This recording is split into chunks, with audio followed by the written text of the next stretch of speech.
ഇതെന്തൊരു ട്രെയിനിന്റെ ശബ്ദം? നീ മിമിക്രി ചെയ്തതാ? കൊള്ളാം മക്കളെ, നന്നായിട്ടുണ്ട്. ശബ്ദത്തിന്റെ അതേ ശബ്ദം. എന്റെ മിമിക്രി അല്ല, നിങ്ങളെ മിമിക്രി. നിങ്ങളെ രാത്രിയിലുള്ള കൂർക്കം വലിയാണിത്. മനുഷ്യന് കിടന്ന് ഉറങ്ങാൻ പറ്റില്ല. ഞാൻ കൂർക്കൊന്നും വലിക്കൂല.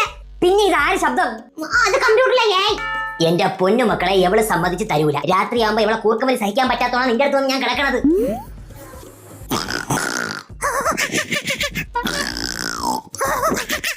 സിംഹവാലം കുരങ്ങിന്റെ ശബ്ദം. ഇതെവിടെ സൂയിൽ നിന്ന് റെക്കോർഡ് ചെയ്തതാ? സൂയിന്നല്ല, ഞാൻ രാത്രി സൂസുമുള്ള ഇറങ്ങിയപ്പോഴേ എന്റെ തന്തപ്പടിയുടെ കൂർക്കം വലി. അതേ തന്തപ്പടി ഞാനല്ല. ഇത് ജലജ പറഞ്ഞ പോലെ ഉറങ്ങുമ്പോൾ കൂർക്കം വലിക്കുന്നത് ആരോഗ്യമുള്ള ശരീരത്തിന്റെ ലക്ഷണമെന്നാണ് ഡോക്ടർ പറഞ്ഞത്. ഏത് ഡോക്ടർ? ഡോക്ടർ ജലജാമ്മ. ഇതിനൊരു തീരുമാനം വേണം. തീരുമാനമായി. നമ്മളെ കൂർക്കം വലി സഹിക്കാൻ പറ്റാത്തവന്മാര് വെളിയിൽ കിടന്നാതി. ജലജെ രാത്രി കൂർക്കം വലി DJ പ്രാക്ടീസ് ചെയ്യണ്ടേ?